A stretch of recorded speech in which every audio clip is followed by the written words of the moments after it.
Hi friends, ಎಲ್ಲರೂ ಹೆಂಗದಿರಿ? ಎಲ್ಲರೂ ಆರಾಮದಿರಿ ಅಂಥೇಳಿ ಅನ್ಕೊತೀನಿ. ಇದು ನಂದು ಸ್ಯಾಟರ್ಡೆ ವ್ಲಾಗ್ ನೋಡ್ರಿ. ಬೆಳಿಗ್ಗಿಂದನ ವ್ಲಾಗ್ನ ಸ್ಟಾರ್ಟ್ ಮಾಡ್ಕೊಂಡಿದ್ದೆ. ಸೃಜನ ಸ್ಕೂಲಿಗೆ ರೆಡಿ ಆಗಾಕತ್ತಿದ್ದ ನೋಡ್ರಿ. ಹಂಗೆ ಗಡಿಬಡಿ ಮಾಡ್ತಿರ್ತಾನೆ. ಹಾಗಾಗಿ ನಾನು ಅವಾಗನ ವ್ಲಾಗ್ನ ಎಲ್ಲನೂ ಸ್ಟಾರ್ಟ್ ಮಾಡಿಕೊಂಡೆ ನೋಡ್ರಿ. ಅವನ್ನ ಕಳ್ಸಕ್ಕಂತ ಹೇಳಿ ಹೊಂಟಿದ್ದೆ. ನಾ ಅಲ್ಲಿ ನಿಂತ ಕಳಿಸ್ತಿರ್ತೇನೆ. ಅದರ ಗುಬ್ಬಿ ನೋಡ್ರಿ ಅಲ್ಲಿ ಕೆಳಗಿಳಿದು ಪೂರ ಹಂಗೆ ಬಾಯ್ ಮಾಡ್ಬರಾಕಂತ ಹೇಳಿ ಹೊಂಟಿದ್ಲ. ಹಂಗೆ ಅವನ್ನೆಲ್ಲ ಮುಗಿಸಿ ಅವ್ನು ಕಳಿಸಿ ಆತ್ರಿ. ಈಗ ನಮ್ದು ರೊಟ್ಟಿ ಪ್ರಿಪ್ರೇಷನ್ ನಡೆಯಕತ್ತೈತೆ ನೋಡ್ರಿ. ಹಂಗೆ ಪಲ್ಯ ಏನಂತ ಹೇಳಿದ್ರೆ, ನಾನು ಇವತ್ತು ಬದ್ನಿಕಾಯಿ ಪಲ್ಯನ ಮಾಡ್ಕೊಳತ್ತಿದ್ದೆ ನೋಡ್ರಿ. ಈ ರೀತಿಯಾಗಿ ಇವತ್ತು ಮಾಡ್ಕೊಳಕತ್ತಂಥದ್ದು ಬದ್ನಿಕಾಯಿ ಪಲ್ಯನ. ಹಂಗೆ ಯಾರೆಲ್ಲ ನನ್ನ ಚಾನಲ್ನ ಸಬ್ಸ್ಕ್ರೈಬ್ ಮಾಡ್ಕೊಳ್ಳಾರ್ದೆ ನೋಡತ್ತೀರಿ, ಸೊ ಪ್ಲೀಸ್ ಒಂದು ಸಬ್ಸ್ಕ್ರೈಬ್ ಮಾಡಿಕೊಂಡು ನೋಡಿರಿ ಅಂತ ಹೇಳ್ತೀನಿ. ಹಂಗೆ ವಿಡಿಯೋನ ಪೂರ್ತಿಯಾಗಿ ನೋಡಿರಿ. ನಿಮ್ಗೆ ವಿಡಿಯೋ ಇಷ್ಟ ಆಗಿತ್ತು ಅಂತ ಹೇಳಿದ್ರೆ ಒಂದು ಲೈಕ್ ಮಾಡೋದನ್ನು ಮರೆಯೋಕ್ಕೆ ಹೋಗಬೇಡ್ರಿ. ಏನಂತ ಹೇಳಿದರೆ, ಇವತ್ತು ಬದ್ನಿಕಾಯಿ ಪಲ್ಯ ಒಂದು ಈ ರೀತಿ ಗ್ರೇವಿ ಮಾಡಿಕೊಂಡು ಮಾಡೋಣ ಅಂತ ಹೇಳಿ ಅನ್ನಿಸ್ತು. ರುಚಿ ಅಂತೂ ಆಗಿತ್ತು ನೋಡ್ರಿ. ನಾನಂತೇನು ಸುಳ್ಳು ಹೇಳಂಗಿಲ್ಲ, ನಿಮ್ಗೆ ಕರೇನ ರುಚಿಯಾಗಿತ್ತು. ಸೊ ಈ ರೀತಿ ನೀವು ಒಂದ್ಸಲ ಟ್ರೈ ಮಾಡಿ ನೋಡಿರಿ. ಯಾಕಂದರೆ ಒಂದೇ ಥರ ಪಲ್ಯ ಮಾಡಿ ತಿಂದು ಬೇಜಾರಾಗಿರ್ತಿತ್ತಲ್ಲ, ಅವಾಗ ಈ ರೀತಿ ಒಂದು ಸ್ವಲ್ಪ ಡಿಫ್ರೆಂಟಾಗಿ ಟ್ರೈ ಮಾಡಿ ನೋಡಬೇಕು. ಅವಾಗ ನಮ್ಗೆ ಯಾವುದು ಚಲೋ ಅನ್ನಿಸ್ತೈತಿ ಆ ರೀತಿಯಾಗಿ ಮಾಡ್ಕೊಳ್ಳೋದು ಚಲೋ ರೀ. ನನಗಂತೂ ಏನಿಲ್ಲ, ಚಲೋ ಅನ್ನಿಸ್ತ ಪಲ್ಯ ಮಾತ್ರ ಮಸ್ತಾಗಿತ್ತು. ಅದಕ್ಕೆ ಏನೇನು ಹಾಕಿದ್ವಿ ಅಂಥೇಳಿ ನಾನು ಇದ್ರಾಗ ತೋರಿಸಿದೆ ನಿಮ್ಗೆ. ಗ್ರೇವಿ ಮಾಡೋಕ್ಕೆ ಕೊಬ್ಬರಿ ಇರಲಿಲ್ಲ ರೀ, ಉಳ್ಳಾಗಡ್ಡಿ, ಟೊಮ್ಯಾಟೊ, ಕೆಂಪು ಮೆಣಸಿನ್ಕಾಯಿ ಹಾಕಿತ್ತು ನೋಡಿರಿ. ಅದಕ್ಕೆ ಒಂದು ಹಸಿಮೆಣ್ಸಿನ್ಕಾಯಿ ಖಾಲಿಯಾಗಿತ್ತು. ಅದರಿಂದ ಅದಕ್ಕಂತೇಳಿ ಕೆಂಪು ಮೆಣಸಿನ್ಕಾಯಿ ಹಾಕಿ ಏನು ಗ್ರೇವಿ ಮಾಡಿತ್ತಲ್ರಿ, ಅದೊಂದು ಸ್ವಲ್ಪ ಡಿಫ್ರೆಂಟ್ ರುಚಿನ ಕೊಟ್ಟಿತ್ತು ನೋಡಿರಿ ಅದಕ್ಕೆ. ಸೊ ಆ ರೀತಿ ಕೆಂಪು ಮೆಣಸಿನ್ಕಾಯಿ, ಕೊತ್ತಂಬರಿ, ಕರಿಬೇವು, ಸ್ವಲ್ಪ ಜೀರಿಗೆ, ಈ ರೀತಿ ಎಲ್ಲನೂ ಹಾಕಿ ಗ್ರೇವಿ ಮಾಡಿಕೊಂಡು ಮೊದಲೇಕ ಬದ್ನಿಕಾಯಿನ ಫಸ್ಟ್ ಎಣ್ಣೆ ಚಲೋತೆ ಹುರ್ಕೊಂಡು ಆಮೇಲೆ ಈ ಗ್ರೇವಿ ಎಲ್ಲ ಮಾಡಿ ಅದಕ್ಕೆ ಹಾಕ್ಕೊಂಡು ಮಾಡ್ದಂಥದ್ದು ನೋಡಿರಿ. ಹಂಗೆ ಈಗ ನಂದೇನಂತ ಹೇಳಿದ್ರೆ ಗೊತ್ತಾಯ್ತು ನಮ್ಗೆ. ನಾನೀಗ ಇಲ್ಲಿ ರೊಟ್ಟಿಗೆ ರೆಡಿ ಮಾಡ್ಕೊಳಕತ್ತೀನಿ. ಹಂಗೆ ಹಿಟ್ಟಿಗೆ ಜಿಗಟನ್ನ ಹಾಕ್ಕೊಳಕತ್ತಿದ್ದೆ ನೋಡಿರಿ. ಸೊ ನಮ್ಮದು ಆಲ್ಮೋಸ್ಟ್ ರೊಟ್ಟಿ ಇರ್ತೈತಿ. ಹಾಗಾಗಿ ನನಗೆ ರೊಟ್ಟಿನ ಪ್ರಿಪೇರ್ ಮಾಡ್ಕೊಳಕ್ಕೆ ರೆಡಿ ಮಾಡ್ಕೊಳಕತ್ತಿದ್ದೆ ಅಂತಲೇ ಹೇಳ್ಬೋದು. ಹಾಯ್ ಫ್ರೆಂಡ್ಸ್, ನನಗೇನಂದ್ರೆ ಇಷ್ಟು ದಿವಸ ನಾನು ವಿಡಿಯೋ ಮಾಡ್ತಿದ್ದೆ ಅಲ್ಲ, ನೀವು ಅದ್ರಾಗೆಲ್ಲ ನೋಡಿದವ್ರಿಗೆ ಗೊತ್ತಿರ್ತೈತಿ. ಏನಂತ ಹೇಳಿದ್ರೆ, ನಾನು ಈ ರೀತಿ ಡೈರೆಕ್ಟ್ ವಿಡಿಯೋ ಎಲ್ಲ ಒಂದ್ಸಲನೂ ಮಾಡ್ಕೊಂಡಿರಲಿಲ್ಲ. ಏನಂತ ಹೇಳಿದ್ರೆ, ವಿಡಿಯೋ ಮಾಡ್ತಿದ್ದೆ, ಆಮೇಲೆ ವಾಯ್ಸ್ ಅವರೆಲ್ಲ ಕೊಟ್ಟು ವಿಡಿಯೋನ ಅಪ್ಲೋಡ್ ಮಾಡ್ತಿದ್ದೆ. ಆ ರೀತಿ ಮಾಡ್ತಿದ್ದೆ. ನಂಗೆ ಯಾಕೋ ಈ ರೀತಿ ಡೈರೆಕ್ಟಿನ ಮೇಲೆ ಮಾಡ್ಕೋಬೇಕು ಅಂತ ಹೇಳಿ ಅನ್ನಿಸ್ತು. ಹಂಗೆ ಈ ರೀತಿನೂ ಮಾಡ್ಕೊತಿರ್ತೀನಿ. ಸೊ ಪ್ಲೀಸ್ ಸಪೋರ್ಟ್ ಮಾಡಿರಿ. ಇಷ್ಟು ದಿವಸ ನಂಗೆ ಒಂಥರ ಏನಂತ ಹೇಳಿದ್ರೆ ಅನ್ಕಂಫರ್ಟೇಬಲ್ ಅಂತ ಹೇಳಿ ಅನ್ನಿಸ್ತಿತ್ತು. ನನಗೂ ಹಂಗೆ ಹೇಳ್ಬೇಕಂತ ಹೇಳಿ ಅನ್ನಿಸ್ತು. ಮೊನ್ನೆ ಒಂದು ವಿಡಿಯೋ ಎಲ್ಲ ನೋಡಿದೆ. ಅದ್ರಾಗ ಒಂದು ಹುಡುಗಿ ಮ್ಯಾಗಿ ಎಲ್ಲ ಮಾಡ್ಕೊತ ತನ್ನ ವಿಡಿಯೋ ಮಾಡ್ಕೊಳತ್ತಿದ್ಲು. ಇದು ಬ್ಲಾಗ್ ಥರನ. ಅವಾಗ ಹೇಳತ್ತಿದ್ಲು ಏನಂತ ಹೇಳಿದ್ರೆ, ನಾವು ಯಾಕೆ ಹೆದರಬೇಕು? ಈಗ ನಾವು ಈ ರೀತಿ ನಂಗೀಗ ಈ ರೀತಿ ಎಲ್ಲ ಮಾತಾಡೋಕೆ ಏನು ಅನ್ನಿಸ್ತದೆ, ಯಾರು ಏನು ಅನ್ಕೊತಾರೋ ಏನೋ ಅಂಥೇಳಿ ಅನ್ಸೋಂಥದ್ದು. ಇಲ್ಲ ಅಂತಂದರೆ ಒಂಥರ ಅನ್ಕಂಫರ್ಟೇಬಲ್ ಆ ರೀತಿ ಎಲ್ಲ ಇರ್ತೈತಿ. ಅವಾಗ ಆಕೆ ಮಾತಾಡುವಾಗ ವಿಡಿಯೋ ವ್ಲಾಗ್ನ ಥರನ ಮಾಡುವಾಗನ ಹೇಳತ್ತಿದ್ಲು, ಈಗೆಲ್ಲರೂ ಹೆಂಗೆಂಗೋ ಮಾಡ್ತಿರ್ತಾರೆ ವಿಡಿಯೋ ಎಲ್ಲ, ನಮ್ಗೇನು ಇಷ್ಟ ಆಕತ್ತೆ ಅದನ್ನು ನಾವು ಖುಷಿಯಾಗಿ ಮಾಡಬೇಕು ಅಂತ ಈ ರೀತಿ ಎಲ್ಲ ಹೇಳೋದು ಒಂದು ವಿಡಿಯೋನ ನೋಡಿದ್ದೆ. ಅವಾಗ ಹೌದಲ್ಲ ಅಂಥೇಳಿ ನನಗೂ ಅನ್ನಿಸ್ತು. ಅದಕ್ಕೆ ಇದು ಹೆಂಗೆ ಈಗ ನಾನು ಏನಂತ ಹೇಳಿದ್ರೆ, ಈ ರೀತಿ ಎಲ್ಲ ವಿಡಿಯೋ ಮಾಡ್ಕೊಳಕ್ಕೆ ಒಂದು ಸ್ವಲ್ಪ ಅನ್ಕಂಫರ್ಟೇಬಲ್, ಆಮೇಲೆ ಒಂದು ಸ್ವಲ್ಪ ಹೆದರಿಕೆ ಅಂತ ಹೇಳಿ ಅನ್ನಿಸ್ತಿತ್ತು. ಅದಕ್ಕೆ ಬೇಡ, ಹೆದರ್ಕೋತ ಕುಂತ್ರೆ ನಾವು ಬರೀ ಹಿಂದೆ ಉಳಿತೇವೆ ಅಂಥೇಳಿ ಅಂದ್ಕೊಂಡು ಧೈರ್ಯ ಮಾಡಿ ಈ ರೀತಿನೂ ವಿಡಿಯೋ ಮಾಡ್ಕೊಳ್ಳೋಣ ಅಂತ ಹೇಳಿ ಅಂದ್ಕೊಂಡು ವಿಡಿಯೋನ ಈ ರೀತಿನೂ ಮಾಡ್ಕೊಳಕ್ಕೆ ಸ್ಟಾರ್ಟ್ ಮಾಡೀನಿ. ಸೊ ಪ್ಲೀಸ್ ನಿಮ್ಮ ಸಪೋರ್ಟ್ ಇರಲಿ. ಹಂಗೆ ಪೂರ್ತಿಯಾಗಿ ನನ್ನ ವಿಡಿಯೋನ ನೋಡಿರಿ.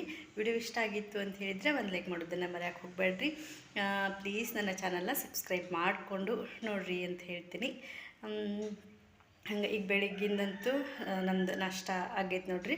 ಏನಿಲ್ಲ, ಸೇಮ್ ರೂಟೀನ್, ರೊಟ್ಟಿ, ಬದ್ನಿಕಾಯಿ ಪಲ್ಯ ಮಾಡಿ ಆಮೇಲೆ ನಾಷ್ಟನೂ ಮಾಡಿ ಆಯ್ತು. ನಮ್ಮ ಗುಬ್ಬಿಗೆ ರೊಟ್ಟಿ ಎಲ್ಲ ತಿನ್ನಿಸಿ ನಮ್ಮ ಗುಬ್ಬಕ್ಕನ್ನು ಮಲಗಿಸೆ ನೋಡ್ರಿ. ಅಲ್ಲೆದಾಳು ಜೋಳಿಗೆ ಆಗದಾಳ, ಆಕೆನ ಅದೇ ರೀತಿ ಜೋಳಿಗೆ ಆಗನ ಮಲಗಿಸೋದು. ಮಲ್ಕೊಂಡಾಳಕ್ಕೋ. ಈಗ ನಾನು ಏನಂತ ಹೇಳಿದ್ರೆ ನಂಗೆ ಇನ್ನೊಂದು ಏನಂತ ಹೇಳಿದ್ರೆ ಆಕೆ ಮಲ್ಕೊಂಡಾಗ ನಾನು ಟಿ ವಿ ಎಲ್ಲ ಹಾಕಿಟ್ಟಿರ್ತೇನೆ. ಆಕೆ ಟಿ ವಿದು ಏನಾರು ಆವಾಜ್ ಕಡಿಮೆ ಆತಂದ್ರೆ ಎದ್ದು ಬಿಡ್ತಾಳೆ. ನಂಗೆ ಎಲ್ಲಿ ಹೇಳ್ತಾಳು ಅಂಥೇಳಿ ಅನ್ಕೊತಾನೆ ಟಿ ವಿದು ವ್ಯಾಲ್ಯೂಮ್ ಕಡಿಮೆ ಮಾಡಿ ನಾನು ಮಾತಾಡತ್ತೀನಿ. ಒಂದು ಸ್ವಲ್ಪ ಆವಾಜ್ ಮಾಡಿದ್ಲು, ಹೇಳೋ ಥರ ಮಾಡಿದ್ಲು. ಮತ್ತೊಂದು ಸ್ವಲ್ಪ ಸುಮ್ಮನಾದೆ. ಹಾಗೆ ಮತ್ತು ಈಗ ಕಂಟಿನ್ಯೂ ಮಾಡತ್ತೇನೆ ನೋಡ್ರಿ. ಮತ್ತೇನಿಲ್ಲ, ಏನಾದರೂ ಇದ್ದರೆ ಮತ್ತೆ ನಿಮ್ಮ ಜೊತೆಗೆ ನಾನು ಶೇರ್ ಮಾಡ್ಕೊತೀನಿ. ಇದ ಒಂದು ವ್ಲಾಗ್ ಒಳಗೆ ಪ್ಲೀಸ್ ಸಪೋರ್ಟ್ ಮಾಡಿರಿ, ಸಬ್ಸ್ಕ್ರೈಬ್ ಮಾಡಿಕೊಂಡು ನೋಡಿರಿ ಅಂತ ಹೇಳ್ತೀನಿ. ಒಂದು ವಿಡಿಯೋಗೆ ಲೈಕ್ ಮಾಡಿರಿ. ನೀವು ಲೈಕ್ ಮಾಡೋದ್ರಿಂದ ಮತ್ತು ವಿಡಿಯೋ ಹೆಚ್ಚು ಜನ ನೋಡೋ ಥರ ಆಗುವಂಥದ್ದು. ಸೊ ಹಾಗಾಗಿ ಪ್ಲೀಸ್ ಒಂದು ಲೈಕ್ ಮಾಡಿರಿ, ಹಂಗೆ ಚಾನಲ್ನ ಸಬ್ಸ್ಕ್ರೈಬ್ ಮಾಡಿಕೊಂಡು ನೋಡಿರಿ ಅಂತ ಹೇಳ್ತೀನಿ. ಸುಜ್ಜು ಸ್ಕೂಲಿಂದ ಬಂದ ರೊಟ್ಟಿ ತಿನ್ನತ್ತಾನ ನೋಡ್ರಿ. ಅವನ ಜೊತೆಗೆ ಅವ್ನ ತಂಗಿ ನೋಡ್ರಿ, ಇಬ್ಬರದು ಊಟ. ಅಯ್ಯಯ್ಯೋ ಖಾರ ಹತ್ತಿ.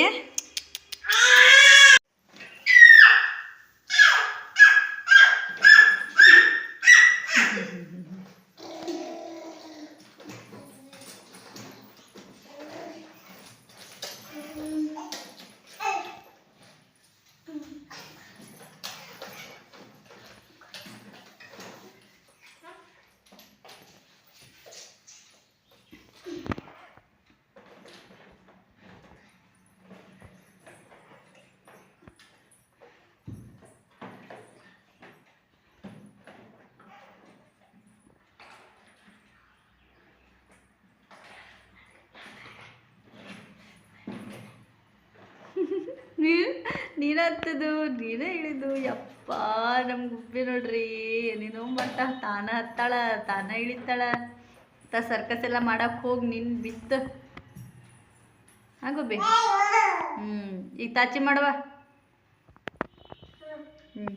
ತಾಚಿ ಕರೂರು. ಶನಿವಾರಕ್ಕೊಮ್ಮೆ ಸಂತಿರುವಂಥದ್ದು ಇಲ್ಲೇ. ಅಂದರೆ ಒಂದೊಂದು ಊರ ಕಡೆ ಒಂದೊಂದು ದಿವಸ ಸಂತೆ ಇರ್ತದಲ್ರಿ, ಹಂಗೆ ಇಲ್ಲೇ ಶನಿವಾರಕ್ಕೊಮ್ಮೆ ಸಂತೆ. ಹಾಗಾಗಿ ಸ್ವಲ್ಪ ಎಲ್ಲ ಕಾಯಿಪಲ್ಲೆ ಎಲ್ಲ ತೊಗೊಂಡು ಬರೋನು ಅಂಥೇಳಿ ನಾನು ರೆಡಿಯಾಗಿದ್ದೆ ನೋಡ್ರಿ. ಸಂಜೆ ಮುಂದೆ ಹೊಂಟಿದ್ದೆ, ಅಂದ್ರೆ ಮನೆಯವರೆಲ್ಲ ಬಂದ ಮೇಲೆ ಹೋಗುವಂಥದ್ದು. ಹಾಗಾಗಿ ಎಲ್ಲ ಸಂಜೆ ಕೆಲಸ ಕಸ ಎಲ್ಲ ಹೊಡೆದು ದೀಪ ಹಚ್ಚಿ ನಾನು ರೆಡಿಯಾಗಿ ನಿಂತಿದ್ದೆ ನೋಡ್ರಿ. ಹಂಗೆ ನಾನು ಇಲ್ಲೇ ಗುಬ್ಬಿಗೂ ರೆಡಿ ಮಾಡ್ಕೊಳಕ್ಕಂತ ಹೇಳಿ ಮಾಡ್ಕೊಳತ್ತಿದ್ದೆ ಅಂತಿರ್ತೈತಲ್ರಿ. ಹಾಗಾಗಿ ನಾನೆಲ್ಲ ರೆಡಿಯಾಗಿದ್ದೆ. ಹಂಗೆ ಗುಬ್ಬಿಗೂ ಎಲ್ಲ ರೆಡಿ ಮಾಡಿ ಇಟ್ಟಿದ್ದೆ ಆಕೆಗೂ. ಹಂಗೆ ಈಗೇನಂತಂದ್ರೆ ನಾನು ಆಕೆಗೆ ಚಪ್ಪಲಿ ಹಾಕ್ಕೊಳಕತ್ತಿದ್ದೆ ನೋಡ್ರಿ. ಆಕೆ ಅಂತ ಹೇಳಿದ್ರೆ ಅಲ್ಲೆಲ್ಲ ಮಾರ್ಕೆಟ್ನಾಗೆಲ್ಲ ಹೋದ್ಮೇಲೆ ಮತ್ತು ಕೆಳಗೆ ಇಳಿಸ್ ಅಂತ ಹೇಳ್ತಿರ್ತಾಳೆ. ಈಗ ಮಾರ್ಕೆಟೆಲ್ಲ ಎಲ್ಲೇ ಹೋದ್ರೂ ಕೆಳಗೆ ಇಳಿದು ನಡಿತೇನೆ ಅಂತ ಹೇಳಿ ಜಗಳ ಮಾಡ್ತಾಳೆ. ಹಾಗಾಗಿ ನಾನು ಸ್ವಲ್ಪ ಚಪ್ಪಲಿ ಎಲ್ಲ ಹಾಕ್ಕೊಂಡು ಹೋದೆ ಅಂತಂದರೆ ನನಗೋಕಿ ಕೆಳಗೆ ಇಳ್ಸಕ್ಕೆ ಆರಾಮ ಅನ್ನಿಸ್ತೈತೆ ರೀ. ಯಾಕಂದ್ರೆ ಈಗ ಚಪ್ಪಲಿ ಎಲ್ಲ ಹಾಕ್ಕೊಂಡು ಹೋಗಲಿಲ್ಲ ಅಂತಂದ್ರೆ, ಕೆಳಗೆ ಇಳಿಸಿದ್ದೆ ಅಂತಂದ್ರೆ ಹಂಗೆ ಹೊಂಟು ಬಿಡ್ತಾಳೆ ಮಣ್ಣಾಗಿಲ್ಲ. ಹಾಗಾಗಿ ಒಂದು ಸ್ವಲ್ಪ ಚಪ್ಪಲಿ ಎಲ್ಲ ಹಾಕ್ಕೊಂಡು ಹೋಗೋಣ ಅಂತ ಹೇಳಿ ಆಕೆಗೆ ಕುಂದಿರ್ಸ್ಕೊಂಡು ಚಪ್ಪಲಿ ಹಾಕತ್ತಿದ್ದೆ ರೀ. ಅದು ಚಪ್ಪಲಿ ಹಾಕಿಸ್ಕೊಳ್ಳೋದೂ ಇಲ್ಲಕ್ಕಿ, ಅಷ್ಟು ಕಾಡ್ತಿರ್ತಾಳೆ. ಅದನ್ನು ಹಾಕೋ ಮಟ್ಟ ಸಮಾಧಾನ ಇರೋಂಗಿಲ್ಲ ಆಕೆಗೆ, ಹಂಗೆ ಮಾಡ್ತಿರ್ತಾಳೆ. ಸೊ ಇವತ್ತಿನ ನನ್ನ ಒಂದು ದಿನ ಈ ರೀತಿಯಾಗಿತ್ತು ನೋಡ್ರಿ. ಸೊ ನೋಡಿದಂಥ ಎಲ್ರಿಗೂ ಥ್ಯಾಂಕ್ ಯು ಸೋ ಮಚ್ ಅಂತ ಹೇಳ್ತಾ ನನ್ನ ಒಂದು ವ್ಲಾಗ್ನ ಇಲ್ಲಿಗೆ ಮುಗಿಸ್ತೀನಿ. ಬಾಯ್, ಟೇಕ್ ಕೇರ್.